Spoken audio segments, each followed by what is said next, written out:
Before the Devil Knows You're Dead movie review. So this is a movie that came out in 2007, starring Philip Seymour Hoffman and Ethan Hawke. And it got a lot of press at the time because it was the final film of director Sidney Lumet, and people were talking about what a great note this was to end his illustrious career on. And I was thinking, who in the world is Sidney Lumet? I'm a bit out of it like that, but I'd never heard of him. But you can go to Wikipedia, and I did, and it turns out he is this really famous director who's done like tons of movies you've heard of. Well, he's done tons of movies, a few of which you've heard of. 12 Angry Men was one of his, which I saw back in high school. Network was one of his, which I saw back when I was in college. So I had seen a few of his films, turns out. Anyways, Before the Devil Knows You're Dead. This movie got a lot of really great reviews when it came out, including Roger Ebert, who I'm going to quote from the opening of his review. Sidney Lumet's Before the Devil Knows You're Dead is such a superb crime melodrama that I almost want to leave it at that. To just stop writing right now and advise you to go out and see it as soon as you can. I so much want to avoid revealing plot points that I don't even want to risk my usual strategy of oblique hints. You deserve to walk into this one cold. Yeah, I agree. I agree with that 100%. This film has a lot of different layers in it. As much as it's possible to walk into a film without knowing anything about it, try and do that with this film. All the characters, their motivations, and their relationships to each other is gradually revealed in this film by jumping around in time. You get to see the climax right at the beginning, but what led up to that climax is slowly revealed through a lot of scenes that each act as one more piece in the puzzle.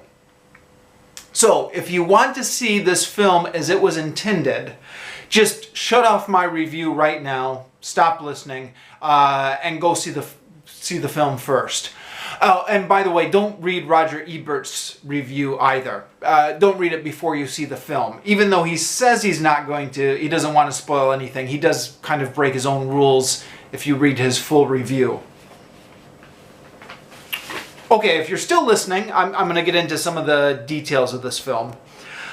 This is one of those films that's shown all out of order. Now, this is a gimmick, of course, and it's a fairly common one after Quentin Tarantino.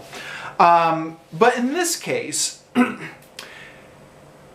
it's used to add layers of motivation to the characters after we already know the story. Which is interesting, although I appreciated it more in repeat viewings. I watched this movie a few times before I brought it back to the rental shop. The first time I watched it, I was very annoyed by all these flashbacks to give the character motivations. I just wanted to know what was going to happen next. I wanted the story to get on with itself. And these flashbacks just kind of kill the forward momentum of the story. But once I already knew what the story was, and when I was rewatching this movie, then I appreciated a lot more what those flashbacks were doing and the layers of motivation that they were adding. Now, the basic story is a little bit hard to believe. I mean, it's not like a fantasy story, but it's hard to believe in the sense of, how could these characters be so stupid? Like, what are you doing? Now, I have read some reviews that treat this as a positive, saying this film is a great examination of criminal stupidity, like how criminals can do such stupid things, or, there's all these crimes where the criminals must know that they can't possibly get away with it, right? All these stupid criminals out there all the time. So maybe, I don't know, I still had a hard time believing that the characters could do stuff this stupid. Even though when you do read the newspapers, there are stupid people out there all the time. But what really makes this movie is the acting and the directing. And again, this is something that I really came to appreciate on repeat viewings.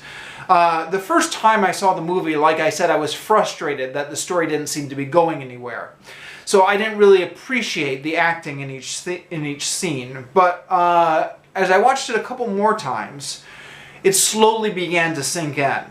And everyone in this movie does a great job, but Philip Seymour Hoffman is brilliant as always. And Ethan Hawke also puts in an excellent job. So, yeah, to sum up, it was a movie that frustrated me the first time I saw it, but that I appreciated more the second and third times I watched it.